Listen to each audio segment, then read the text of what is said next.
දළදා සමිතු පිහිටයි සදැහැති සුපින්වත් ඔබ සෑම සියලු දෙනාටම සුපින්තුනි කෝටියක් මව්වරුන්ගේ කෝටියක් පියවරුන්ගේ මහා කරුණාව එක් පිටක්සේ ගත්තද ලෞතුරු තථාගත සම්මා සම්බුදු පියාණන් වහන්සේගේ මහා කරුණාවට සමකල නොහැක.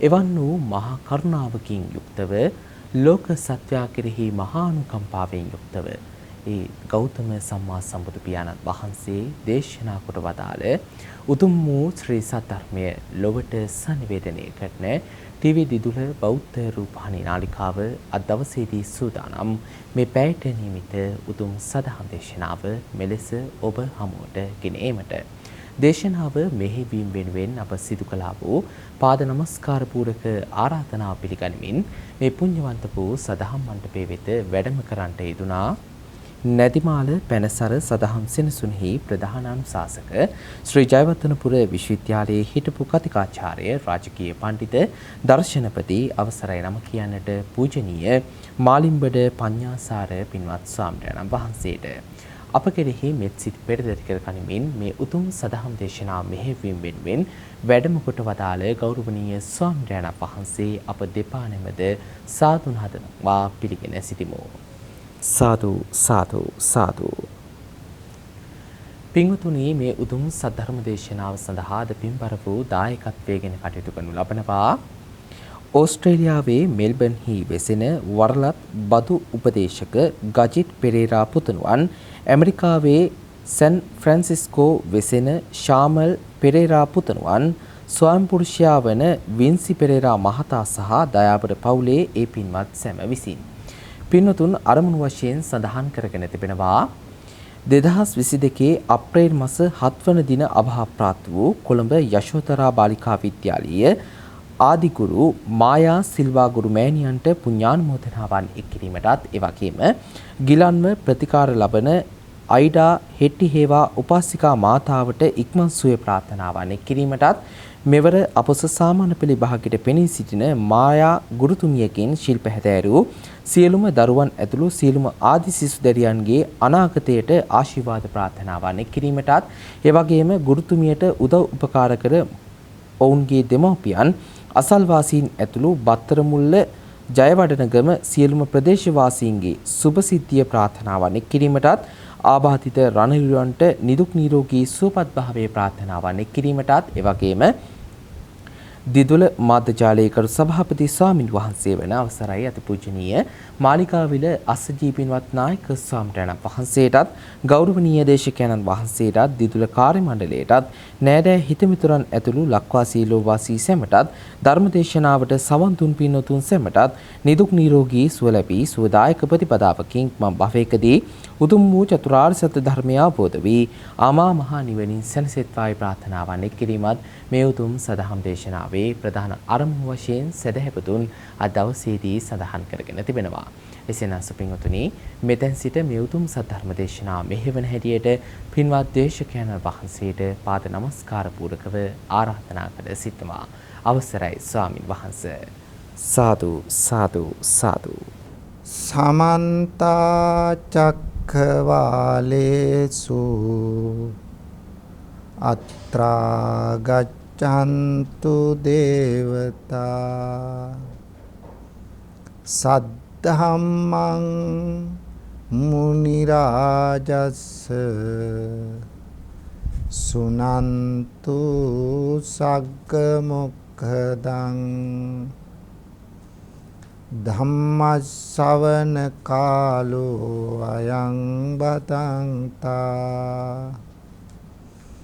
ධම්මස්සවන කාලෝ අයං බතංතා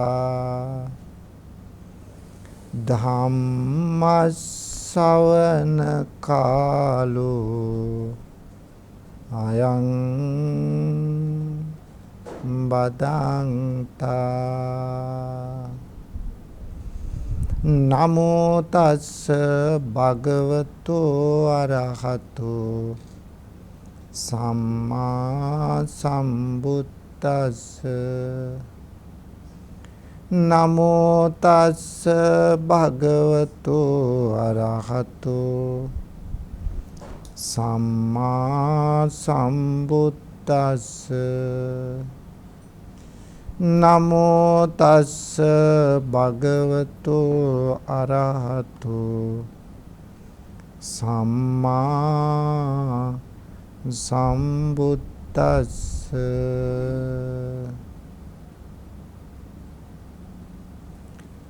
ගරුතර මහා සංඝරත්නයේ අවසරයි ශ්‍රද්ධාවන්ත පින්වතුනි, දිදුල රූපවාහිනිය ඔස්සේ සජීවී ලෙසින් මේ මොහොතේදීම ලංකා වාසී සදහැවතුන්ට පමණක් නෙවෙයි,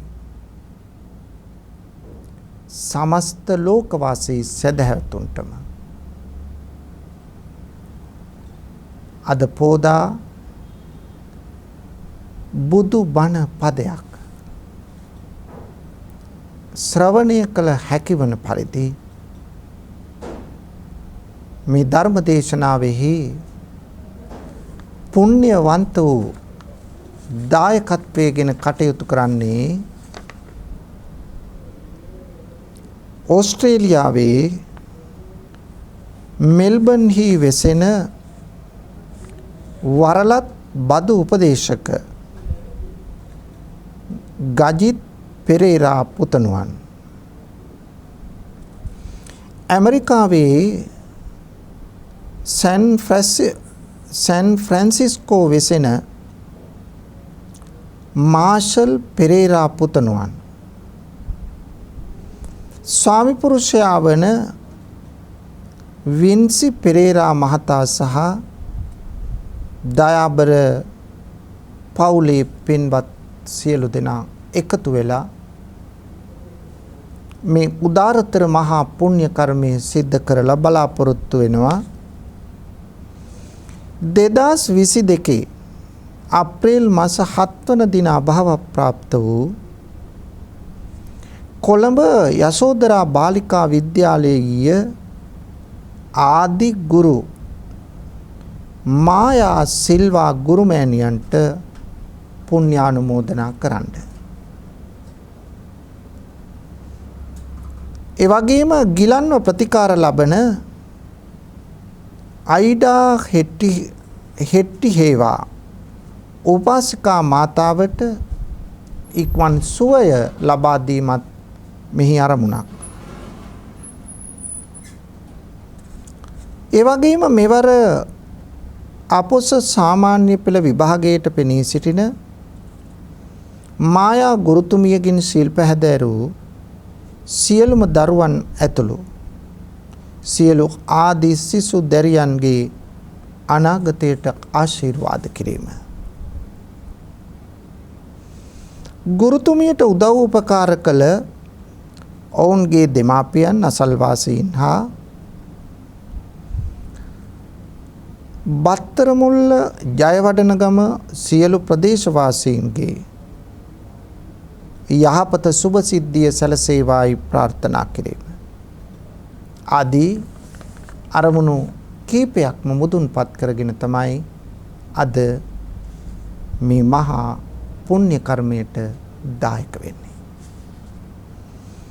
ධර්මදේශනාව අවසානයේදී අපි සෙත් ප්‍රාර්ථනා කිරීම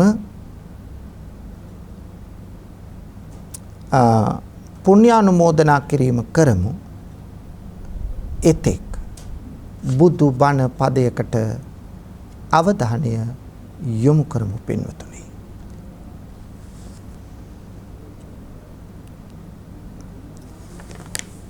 පින්වතුනි, අද විශේෂ පෝය දවසක්. එහෙම කියන්න හේතුව ශාසනයේ භික්ෂූන් වහන්සේලා විශේෂ චාරිත්‍රයක් අද දවසේ ඉෂ්ට කරනවා. මොකක්ද මේ චාරිත්‍රය?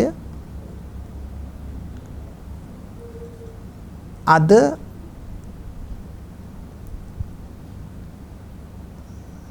ඒ විහාරස්ථානවල ස්වාමීන් වහන්සේලා උපසපන් ස්වාමීන් වහන්සේලා පෝය ගෙට හෙවත් සීමා මාලකයට එකතු වෙලා අද දවසේ විනය කර්මයක් කරනවා. මොකද්ද මේ කරන්නේ? තමා අතින් සිදුවෙච්ච යම් යම් සුළු සුළු වැරදි පාපෝච්චාරණය කරලා පින්නතුනි ඒවා නිවැරදි කර ගැනීමක් කරනවා පොහොය සීමාව තුල, පොහොය ගේ තුල. පොහොය ගෙවල් තියෙනවා වර්ග දෙකක්. එකක් තමයි විහාර සීමාව. අනික තමයි උද කුක්කේප සීමාව කියලා සීමාවල් දෙකක් තියෙනවා. විහාර සීමාව කියලා කියන්නේ විහාර භූමියේ සංඝ සම්මතයෙන් අපි මෙන්න මේ ස්ථානයේ තමයි විනය කර්ම කරන්න කියලා යම් නිශ්චිත තැනක් සීමා කරගන්නවා, ලකුණු කරගන්නවා. ඒ ලකුණු කරගත්තු තැන සුළඟින් පින්නෙන් වැස්සෙන් ආරක්ෂා වෙන්න ගෙයක් හදනවා. අන්නේ සීමාව ලකුණු කර තැන හැදූ ගෙය කියනවා සීමා මාලකය, පොහොය ගෙය කියලා. උපසපන් භික්ෂූන් වහන්සේලා විනය කර්මයක් කරන්නේ නම් ආවාසගේ ඉඳගෙන, විහාරයේ ඉඳගෙන, ධර්මශාලාවේ ඉඳගෙන මේ විනය කර්මය කරන්න බෑ. මේ විනය කර්මය සඳහා අනිවාර්යෙන්ම පැමිණිය යුතුයි මේ පොහොය සීමාව වෙත. එහෙනම් විහාර සීමාව කියන එක ඔබ දැන් දන්නවා. උදකුක්කේප සීමාව කියලා කියන්නේ පින්නතුනි උදක කියන්නේ ජලයට. එහෙනම් උදකුක්කේප සීමාව කියලා කියන්නේ ජලයේ ඉදිකරන සීමා මාලකයයි. වැවක, ගඟක, ඔයක, ජලාශයක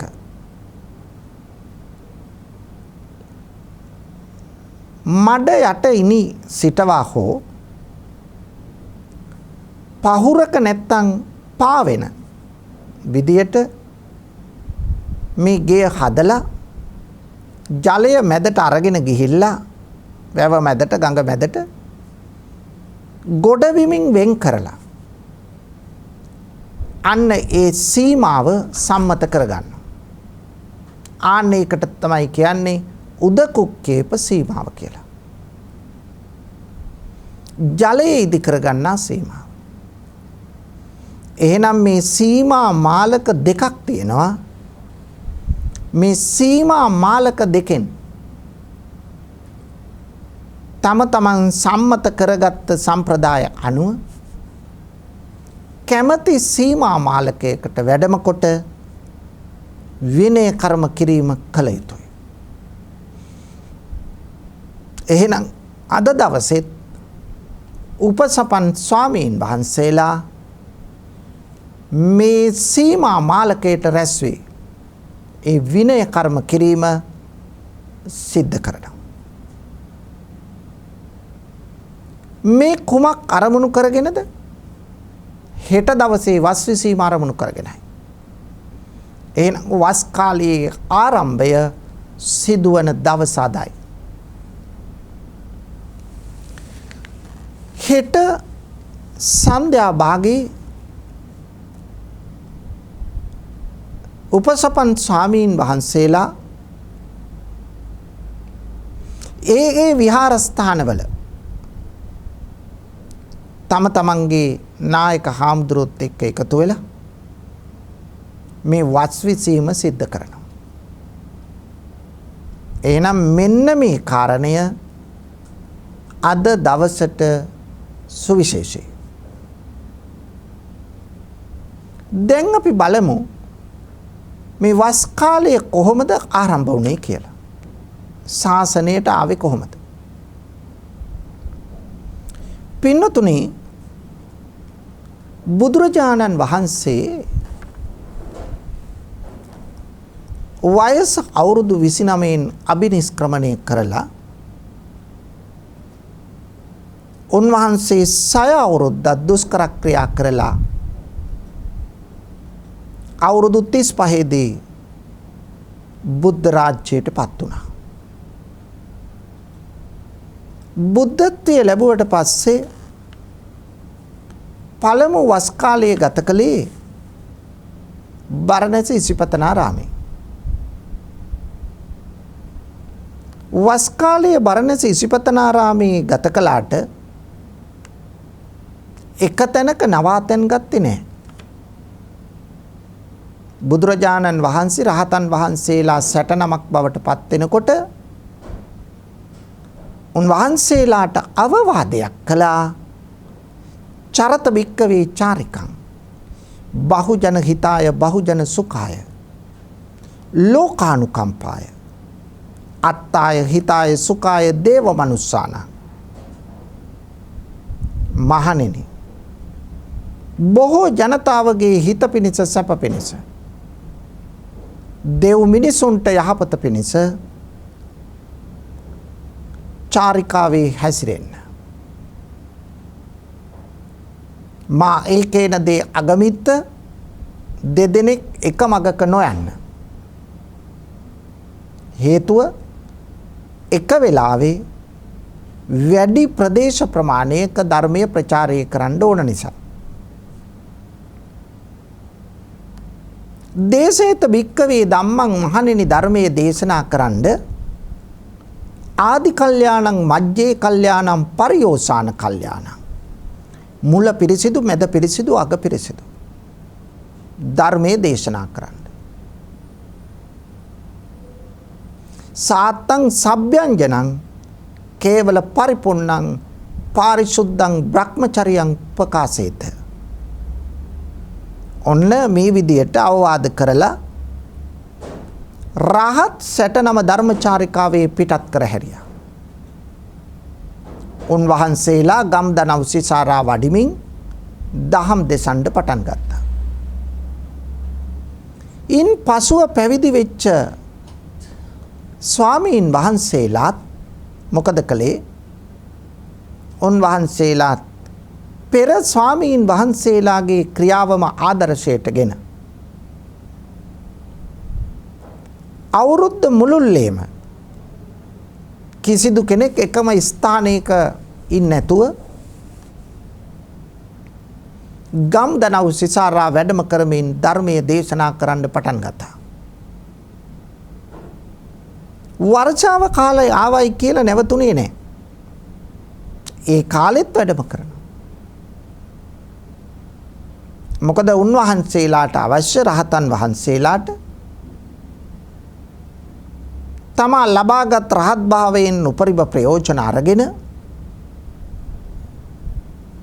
තමා ජීවත් වන වාසය කරන කාලය තුලදී උපරිම වශයෙන් ජනතාවට සේවය කොට ඔවුන්ට නිවන් මඟ පසක් කරලා දීම තමයි අරමුණ පරමාර්ථය. ඒ නිසා ඌව වැස්ස බැලුවේ නැහැ. ඒ වුණාට පින්නතුනි, අන්‍ය නිකායිකයෝ, ඒ කියන්නේ ජෛන ශාසනයේ අය,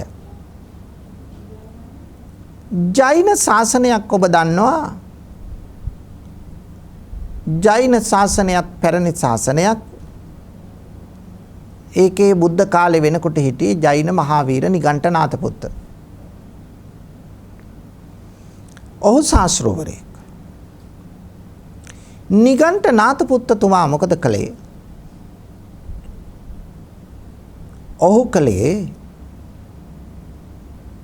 ඔහු ඉගැන්වුවේ පරම අවිහිංසාවක්.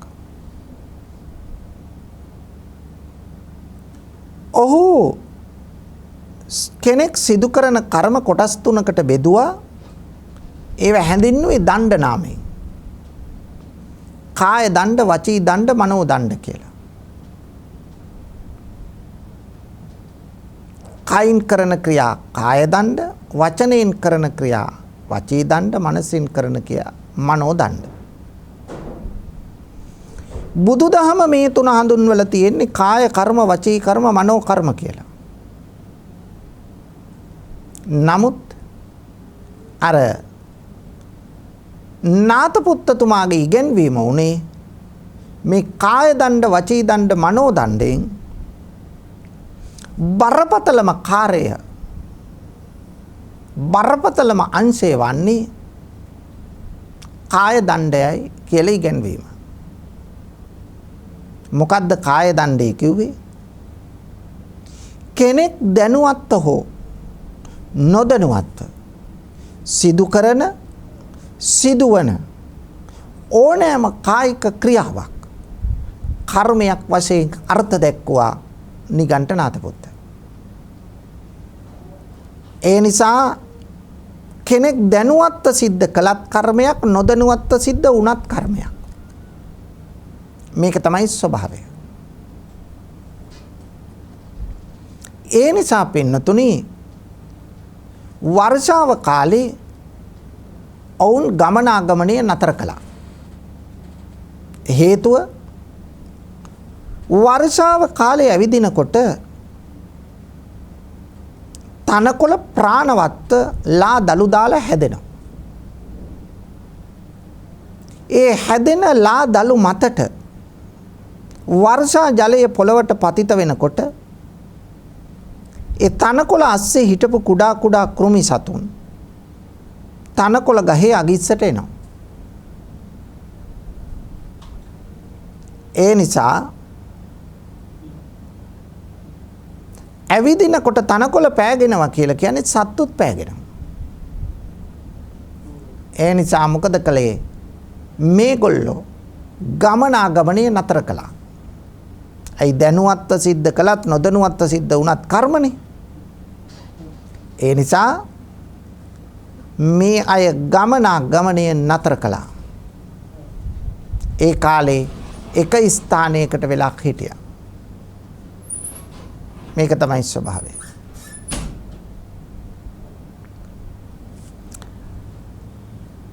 නමුත් බුද්ධ ශ්‍රාවකයෝ එහෙම නෙමෙයි. වර්ෂාව කාලයේ කියලා වෙනසක් නැහැ. ගම්දනව්සෙසාරා වැඩම කරනවා.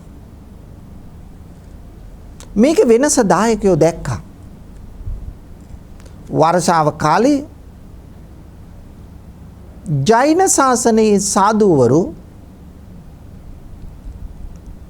පෞසිදු වෙයි කියලා පයට පෑගිලා තනකොළ පෑගෙයි, සත්තු පෑගෙයි කියලා එක තැනක ඉන්නවා. කුරුල්ලොත් මේ කාලේ කෑම හොයාගෙන තම කූඩු වලට වෙලා, බෙන වලට වෙලා ඉන්නවා. භික්ෂූන් වහන්සේලා විතරක් ඇවිදිනවා. උන්වහන්සේලා පව් සිද්ධ කරගන්න. ඒ නිසා තැන් වල ඉඳලා මිනිස්සු චෝදනා කරන්න පටන් ගත්තා.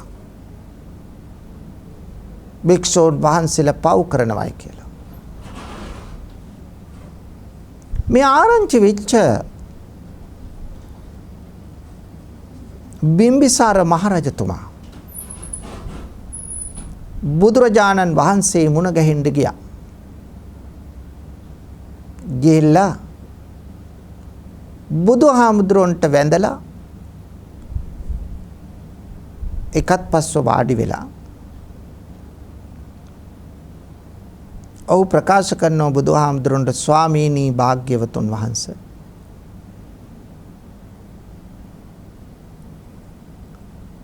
ජෛන ශාසනයේ අය වර්ෂාව කාලේ කොහෙවත් ඇවිදින්න නැතුව එක තැනක ඉන්නවා. ස්වාමීන් වහන්සේලා ධර්මයේ දේශනා කරමින් ගම්දනව්සෙසාරා වැඩම කරනවා.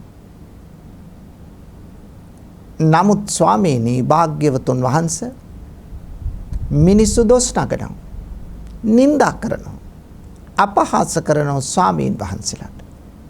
උන්වහන්සේලා පව් කරනවයි කියලා. ඒ නිසා මා ඉල්ලීමක් කරනවා ස්වාමීනි, ස්වාමීන් වහන්සේලාටත් කියන්න බැරිද මේ වර්ෂාව කාලේ එක තැනක ඉන්න කියලා? මේ කාලේ කොහෙවත් වැඩම කරන්නේ නැතුව තමා වැඩ ඉන්න විහාරස්ථානයේ ඉඳගෙන තමන්ගේ සීලය, ඥානය, දර්ශනය බලන්න පුළුවන් කියලා බිම්බිසාර රජුරෝ බුදුරජාණන් වහන්සේගෙන් ඉල්ලීමක් කළා. මේ ඉල්ලීම සලකා බැලුවා. බුදුහාමුදුරුවෝ මහජන මතයට නිතර ගරු කරන උතුමෙක්. ඒ නිසා උන්වහන්සේ බැලුවා ජනතාව දකින දේ එකට පිළියමක් කරන්න ඕන. ඒ නිසා මොකද කළේ? නියම කිරීමක් කරා, ශික්ෂාවක් පැනෙව්වා. උන්වහන්සේ ප්‍රකාශ කරනවා ස්වාමීන් වහන්සේලාට අනුජානාමි භික්කවේ වස්සානේ වස්සං උපගන්තුම්. මහණෙනි, මම ඔබට අනුදැනව දාරනවා වර්ෂාව කාලයේදී ගමනේ නතර කරලා එක තැනක ඉන්න. තමන් වාසය කරන විහාරස්ථානයේම වැඩ ඉන්න. ඇවිදින්න එපා. ඒ කාලේ තමන්ට තමන්ගේ සීලය, ඥානය, දර්ශනය, විමුක්තිය පිළිබඳව හිතන්න පුළුවන්. බණ භාවනා කරන්න පුළුවන්. ධ්‍යාන උපදවා ගන්න පුළුවන්. ආධ්‍යාත්මික සංවර්ධනය ගොඩනගා ගන්න පුළුවන්. අනිත් කාලවල ඔබට පුළුවන් බහුජන හිත පිණිස, සැප පිණිස චාරිකාවේ හැසිරෙන්න. ඒ නිසා මේකේ ගැටලුවක් නැහැ. මේ විදියට අවවාදයක් කළා. ඒ අවවාදය ස්වාමීන් වහන්සේලා පිළිගත්තා. ඒ නිසා උන්වහන්සේලා මේ වර්ෂාව කාලේ එක් ස්ථානයක ඉන්න තීරණය කළා. ඔන්න ඔය විදියටයි වස් කාලය ආරම්භ වන්නේ පින්නතුනි. වස් කාලය ආරම්භ වන්නේ ඔය විදියට.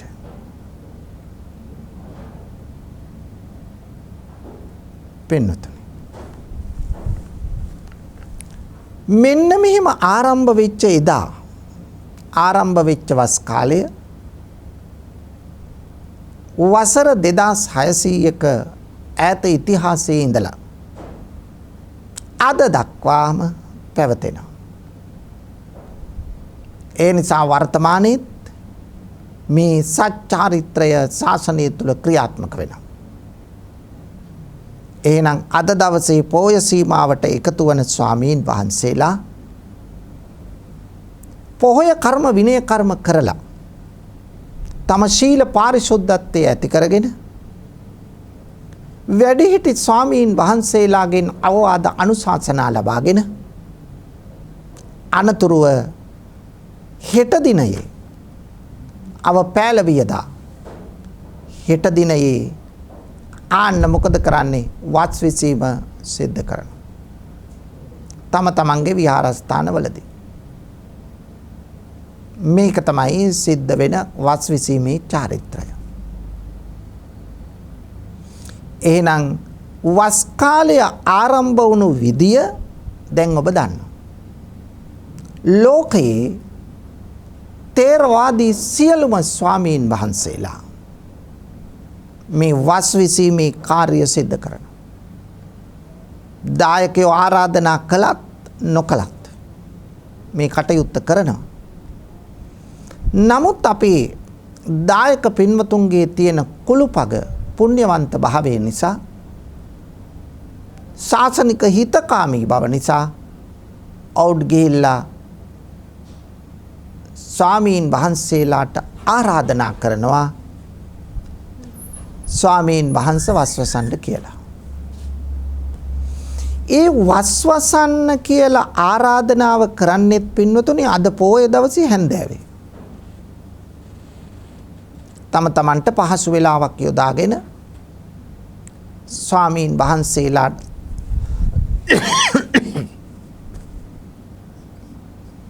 ස්වාමීන් වහන්සේලාට කතා කරලා තම විහාරස්ථානයේ දායක පින්වතුන් එකතු වෙනවා.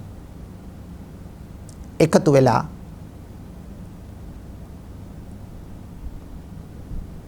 බුලත් දීමක් කරනවා.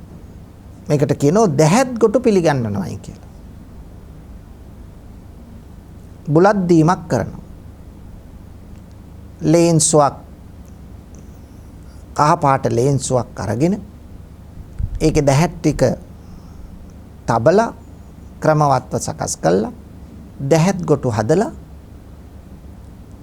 සාමණේර ස්වාමීන් වහන්සේලාට නෙවෙයි උපසම්පදා ස්වාමීන් වහන්සේලාට ආරාධනාවක් කරනවා. ඊට පස්සේ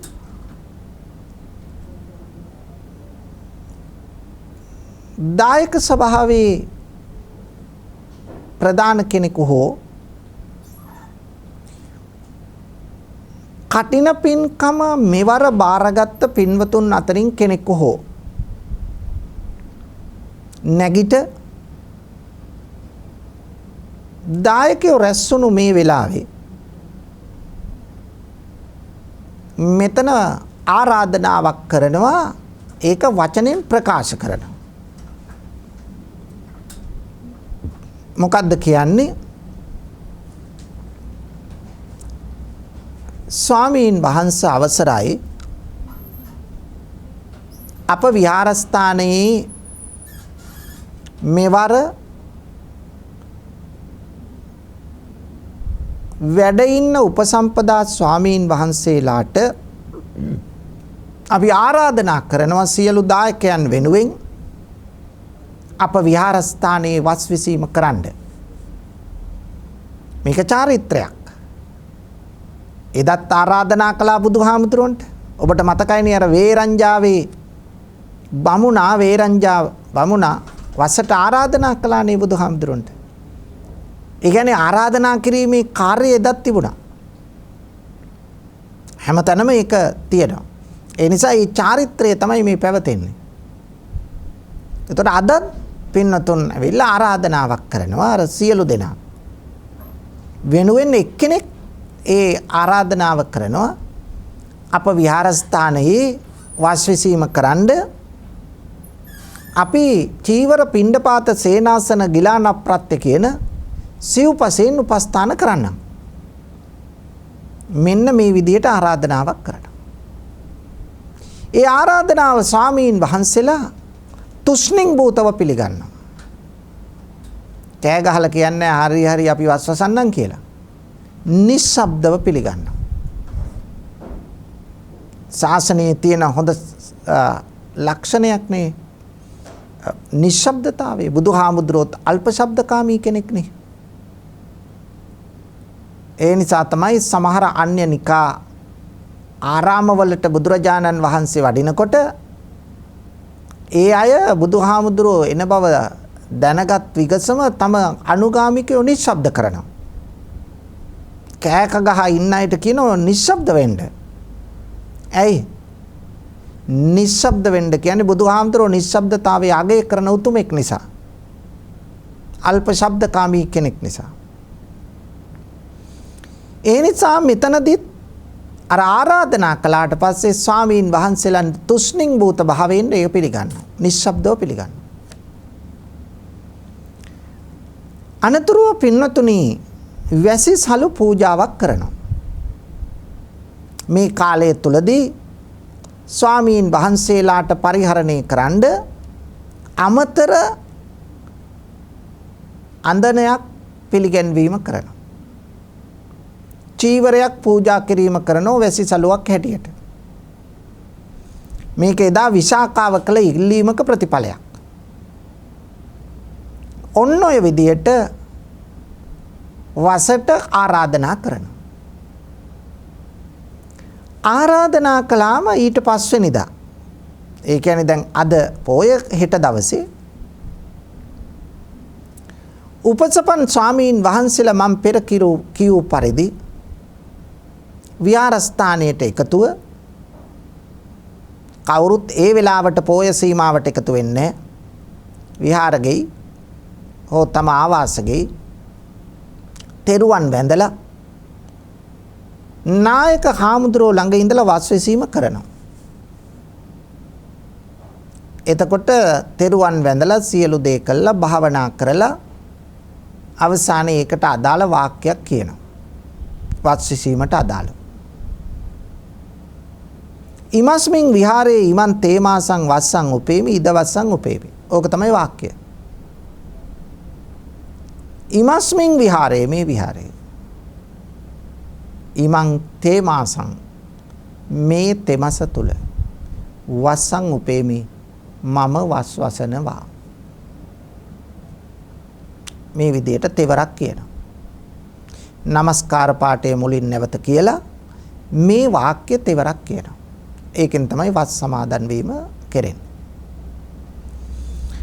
මෙහිම වස් සමාදන් වුණාම අර වැඩිහිටි ස්වාමීන් වහන්සේ ළඟ ඉඳලා උපසම්පදාවෙන් බාල ස්වාමීන් වහන්සේ දක්වා මේ චාරිත්‍රය කරගෙන ආවට පස්සේ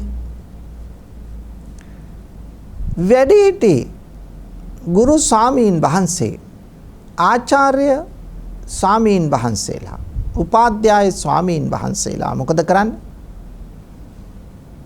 මේ වස් සමාදන් වුණු ස්වාමීන් වහන්සේලාට අවවාද අනුශාසනා කරනවා. ඔබලා වස් සමාදන් වෙච්ච අය ඒ නිසා වස් ශික්ෂාව ආරක්ෂා කරන්න ඕන. ඒ කඩ කරන්න බෑ. ඒ කඩ කළොත් ඒක ඇවතක්. ඒක Tamanටයි අවඩදායක දේ සිද්ධ වෙන්නේ කියලා මෙහි තියෙන වටිනාකම පැහැදිලි කරමින් ඒ කාලය තුල භාවනා කරන්න සිල් රකින්න තම ආධ්‍යාත්මික විමුක්තිය උදෙසා කටයුතු කරන්න කියන මේ පණිවිඩය අර ආචාර්ය ප්‍රාචාර්ය ස්වාමීන් වහන්සේ අවවාද අනුශාසනා කරමින් ක්‍රියා කරනවා. ඊට පස්සේ ඒක අවසන් වුණාම ඒ අනුශාසනාව අවසන් වුණාම වැඩිහිටි ස්වාමීන් වහන්සේ ළඟ ඉඳලා තමන්ට වැඩිහිටි ස්වාමීන් වහන්සේ හැම කෙනෙකුටම තමාතින් වරදක් සිදු වූයේ නම් ඒ වරදට කමා කරු මැනවේ කියලා සමාව ඉල්ලා මේ වෙලාවේ වන්දනා කරනවා. ඕකාස ద్వාරත්තේන කතං සබ්බං අපරාධං කමතමේ බන්තේ ඕකාස කමාවි බන්තේ. බන්තේ තමන්ට වඩා වැඩිමල් ස්වාමීන් වහන්සේට ඒ විදිහට වන්දනා කිරීමක් කරනවා. ඉන්පසුව වස් කාලයේදී ඊටම සැලකිල්ලෙන් කටයුතු කරන්න ඕන. දැන් මේ වස් කාලයේදී වෙනදා වගේ ගමන් බිමන් යන්න බෑ. බෑ කියලා කියන්නේ යන්නේ නැහැ කියන එක නෙවෙයි. හිතුවක්කාරී විදියට ඕන වෙලාවක පන්සලෙන් බැහැලා යන්න බෑ. පින්නතුනි ඔබ දැකලා ඇති පන්සල්වල මේ වස් කාලය ආරම්භ වුණාම බෝඩ් එකක් එල්ලනවා. මොකද්ද බෝඩ් එක? අයං වස්සාන කාලෝ. මොකද්ද ඒකේ තේරුම? මේ වස් වසන කාලයයි. මේ ආවාසගේ දොරකඩ මේ බෝඩ් එක එල්ලලා තියෙනවා. දැන් මේක කාට පේන්නද? දායකයන් වන ඔබට පේන්නද? නෑ පේන්නත්. ඔබට ඒක පෙන්නිලා වැඩක් නෑ.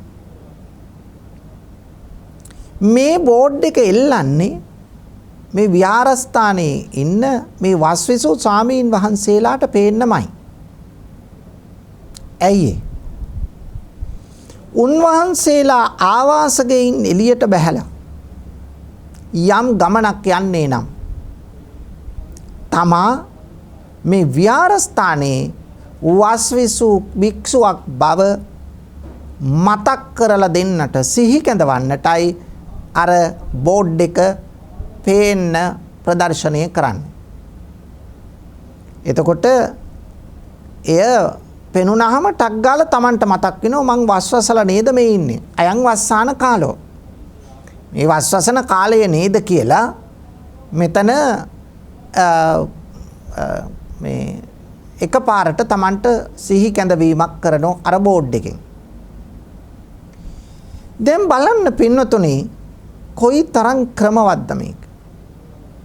එතකොට විහාරස්ථානයෙන් පිට වෙනකොටම සිහිය පිහිටුවා ගන්න අවශ්‍යයි. මෙන්න මං වස්විසු සීමාව මෙන්න මේ පන්සලේ මේක තමයි හතර කොන මේක තමයි සීමාව කියලා හිතට අරගෙන පන්සලෙන් පිට වෙනව නම් පිට වෙන්න ඕන. ඊට පස්සේ නැවතත් අපි හිතමු දුර ගමනක් යන්න සිද්ධ වුණා. දුර ගමනක් යන්න සිද්ධ වුණාම අදිෂ්ඨාන කරගෙන යන්න ඕන මම එන්නේ මේ වෙලාවේ. කෙටි ගමනක් ගියොත් දුර ගමනක් ගියොත් මම දින 7 ඇතුළතදී නැවතත් මා වස්සිසු විහාරස්ථානයට පැමිණෙනවාය.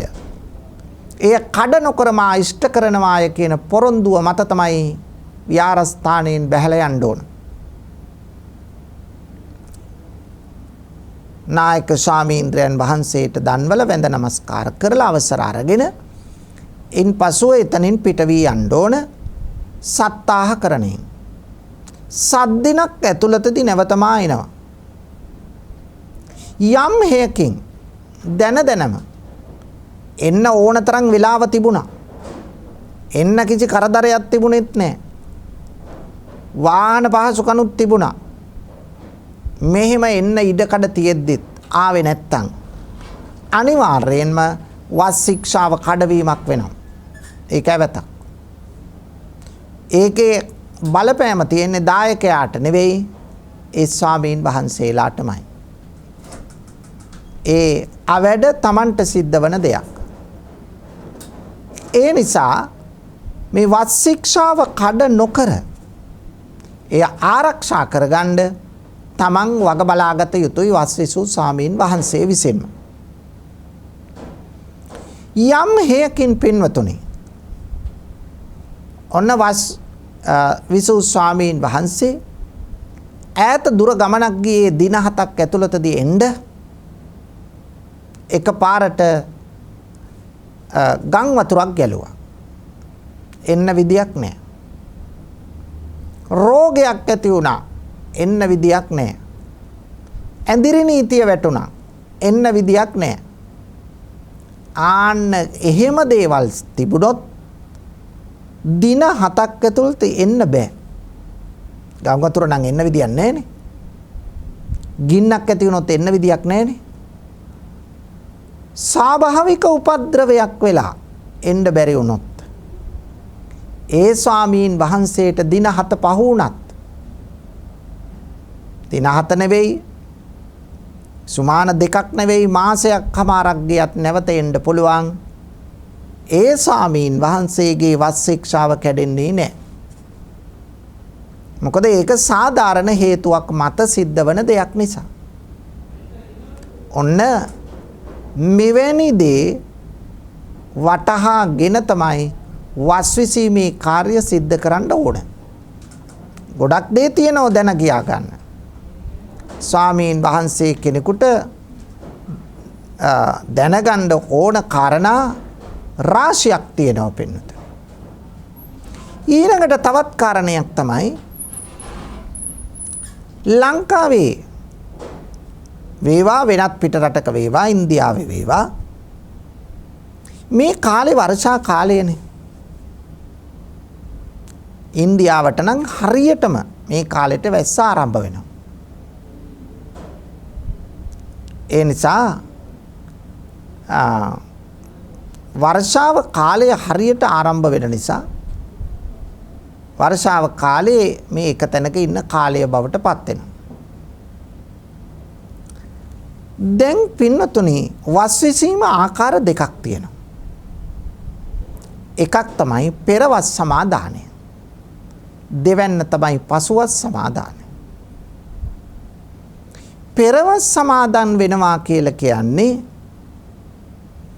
දැන් මේ ඇසල මාසෙනේ. ඇසල මාසේ අව පෑලවිය දවසේ ඉඳලා වප් මාසේ පොහොය දිනේ දක්වා ඔන්න බලන්න මාස 3යි. ඇසල නිකිරි, නිකිනි බිනර, බිනර වප්. ඔන්න මාස 3යි. වප් මාසේ පුරපසළොස්වක පොය දවසේ වස් කාලය අවසන් කරන්න ඕන, වස් පවාරණය කරන්න ඕන. ඉන් පසුව එන්නේ වප්පුර පසළොස්වක පෝදාත් සිට ඉල්පුර පසළොස්වක පෝදා දක්වා එන්නේ චීවර මාසය. එතකොට මේ චීවර මාසයේ තමයි කටින චීවර පූජාව සිද්ධ වෙන්නේ. මේ කාලයේදී කටින චීවරයක් පූජා කිරීම සිද්ධ වෙන කාලයක්. එහෙනම් ඒ පෙරවස් සමාදන් වෙන ස්වාමීන් වහන්සේලා යම් කිසි හේතුවකින් යම් උපසපන් භික්ෂුවකට පෙරවස් සමාදන් වීමට නොහැකි වුවහොත් ඒ භික්ෂුවට පුළුවන් පසුවස් සමාදන් වෙන්න. එතකොට පසුවස් ආරම්භ වෙන්නේ කවදදින්ද? ඇසල මාසෙ නෙමෙයි, නිකිනි මාසේ. නිකිනි මාසේ පුරපසළොස්වක පොහොය දවසට පසුදා. එතකොට මාසයක් ගත වෙලා ඉවරයි. එතකොට උන්වහන්සේගේ වස් 3 මාසය කොතෙන්ට එනකන් යනවද? නිකිනි මාසේ ඉඳලා නිකිනි බිනර, බිනර වප්, වප් ඉල්, ආන්න ඉල් මාසේ දක්වාම අර වස් කාලය ගත වෙනවා. ඉල් මාසේ කියන්නේ නොවැම්බර් මාසේ පොය දවස දක්වාම වස් 3 මාසය යන්නේ. ඒ පසුවස් සමාදන් වෙන ස්වාමීන් වහන්සේලාට. අන්න එහෙම වුණාම මොකද වෙන්නේ? වස් සමාදන් වෙලා වස් ශික්ෂාව ආරක්ෂා කරන්න කිසිම බාධාවක් නැහැ. වස් පවාරණය වෙන්නත් පුළුවන්. හැබැයි මෙතන එකක් තියෙනවා. පසුවස් සමාදන් වෙන ස්වාමීන් වහන්සේලාට චීවර මාසයක් එන්නේ නැහැ. ඇයි? චීවර මාසෙත් වස් කාලෙනේ. චීවර මාසයක් එන්නේ නැහැ. චීවර මාසයක් එන්නේ නැති නිසා පසුවස් සමාදන් වෙන ස්වාමීන් වහන්සේලා වැඩ ඉන්න විහාරස්ථානවල කටින චීවර පූජාවක් සිද්ධ කරන්න බෑ. ඔන්න තියෙන බාධාව. පෙරවස් සමාදන් වූ ස්වාමීන් වහන්සේලා වප් මාසේ පුරපසළොස්වක පොය දවසින් වස් කාලයේ අවසන් වෙලා වස් පවාරණය කරන නිසා උන්වහන්සේට වප්පුර පසළොස්වක පෝදා සිට ඉල්පුර පසළොස්වක පෝදා දක්වා චීවර මාසයේ පවතින බැවින් කටින චීවර පූජාවක් සිදු කළ හැකි. එහෙත් පසුව සමාදන් වෙන ස්වාමීන් වහන්සේ වස් කාලය ඉල්පුර පසළොස්වක පොය දවස දක්වා ගතවන බැවින් උන්වහන්සේට චීවර කාලයක් නොයන බැවින් කටින චීවර පූජාවක් සිද්ධ කරන්න අවසරයක් නැහැ. ඔන්න මෙය වටහාගෙන කටයුතු කරන්න ඕන. එහෙනම් පින්වතුනි, වස් කාලය සම්බන්ධයෙන් දැනගත යුතු කරුණු ගොඩාක් තියෙනවා. එතකොට මේ කාලේ වස්විසු ස්වාමීන් වහන්සේලා බොහෝම සැලකිල්ලෙන් සිල්වත්ව ගුණවත්ව කටයුතු කළ යුතු අතර දායකයින්ද මේ කාලය තුල වෙනදාට වඩා විහාරස්ථානවලට සම්බන්ධයි. ඇයි ආරාධනා කරනකොටම කිව්වනේ සිව්පසයෙන් උපස්ථාන කරන්නම් කියලා. සිව්පසයෙන් උපස්ථාන කරන නිසා පොරොන්දු වෙච්ච නිසා ස්වාමීන් වහන්සේලා පිළිබඳව හොයන්න බලන්න අවශ්‍ය වෙනවා. වෙනදාට වඩා වෙනදත් හොයන්න ඕන. නමුත් ඊට වඩා මේකේ පොරොන්දුවක් වෙලා තියෙන ඒ නිසා හොයන්න වෙනවා. ඊළඟට වෙනදාට වඩා පන්සලට සම්බන්ධ වෙනවා. විහාරස්ථානයේ ආධ්‍යාත්මික පැත්තට වැඩියෙන් නැඹුරුතාව දක්වන නිසා බුද්ධ පූජා, බෝධි පූජා, මල් පහන් පූජා, ධර්ම දේශනා, පිරිත් සජ්ජායනා, භාවනා වැඩසටහන් මේ කාලේ වැඩියෙන් සිද්ධ කරනවා. ඒ නිසා ගිහි පැවිදි සම්බන්ධය වර්ධනය වෙනවා වගේම විහාරස්ථානය ආධ්‍යාත්මික වැඩවලින් කාර්ය බහුලත්වයට පත් වෙනවා.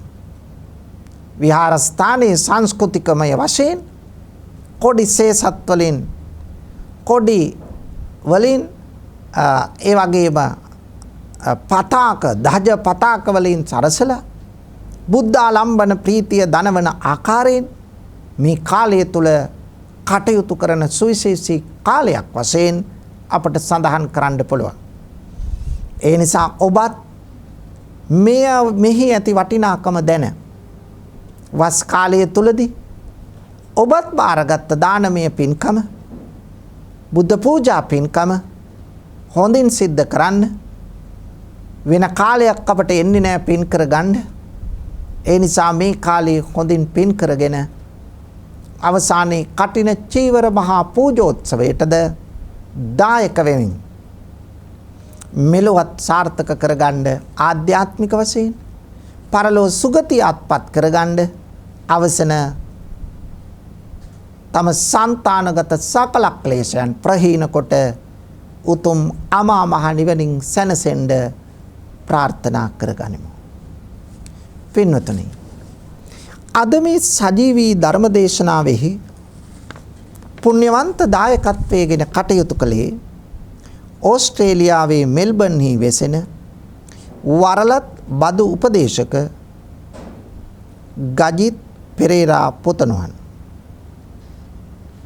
ඇමරිකාවේ සෑන් ෆ්‍රැන්සිස්කෝ වෙසෙන මාෂල් පෙරේරා පුතණුවන්. ස්වාමි පුරුෂයා වන වින්සි පෙරේරා මහතා සහ දයාබර පවුලේ පින්වත් හැම කෙනෙක්මයි අද දායකත්වයේ ගත්තා. බලාපොරොත්තු වුණේ 2022 අප්‍රේල් මාස 7 වන දින අභාව ප්‍රාප්ත වූ කොළඹ යසෝදරා බාලිකා විද්‍යාලයේ ආදි ගුරු මායා සිල්වා ගුරුමෑණියන්ට පුණ්‍යානුමෝදනා කරන්න. ඒ නිසා මේ පින් ඒ ගුරුමෑණියන්ට අත්පත් වේවා. ඇය සුගතිගාමී වේවා. සුගතියක ඇත්තන් වඩා දියුණු වේවා. අවසන අමා මහ නිවනින් සැනසේවායි ප්‍රාර්ථනා කරමු. ගිලන්ව ප්‍රතිකාර ලබන අයිඩා හෙට්ටි හේවා උපාසිකා මාතාවට ඉක්මන් සුවය ප්‍රාර්ථනා කරනවා. තුනුරුවන්ගේ අනන්ත ගුණ බලයෙන් මේ කරන ලද කුසලයේ අනන්ත ශක්තියෙන් අයිඩා හෙට්ටි හේවා උපාසිකා මාතාවටද නිදුක් නිරෝගී බව චිරජීවනයේ ලැබේවායි ප්‍රාර්ථනා කරමු. මෙවර අපොස සාමාන්‍ය පෙළ විභාගයට පෙනී සිටින මායා ගුරුතුමියගෙන් ශිල්ප හැදෑරූ සියලුම දරුවන් ඇතුළු සියලු ආදි සිසු දැරියන්ගේ අනාගතයට ආශිර්වාද කරනවා. ඒ නිසා අනාගතයේ ශක්තිමත් වේවා. යහපත් දරුවන් වශයෙන් මේ ලෝකයේ බබලවන්නට මේ ගුරුමෑණියන්ගෙන් ගත් ශිල්පය තමන්ගේ ජීවිතයට හේතු වාසනා වේවායි ප්‍රාර්ථනා කරමු. ගුරුතුමියට උදව් උපකාර කළ ඔවුන්ගේ දෙමාපියන් අසල්වාසීන් ඇතුළු බත්තර මුල්ල ජනවඩනගම සියලු ප්‍රදේශවාසීන්ගේ සුභ සිද්ධිය ප්‍රාර්ථනා කරනවා.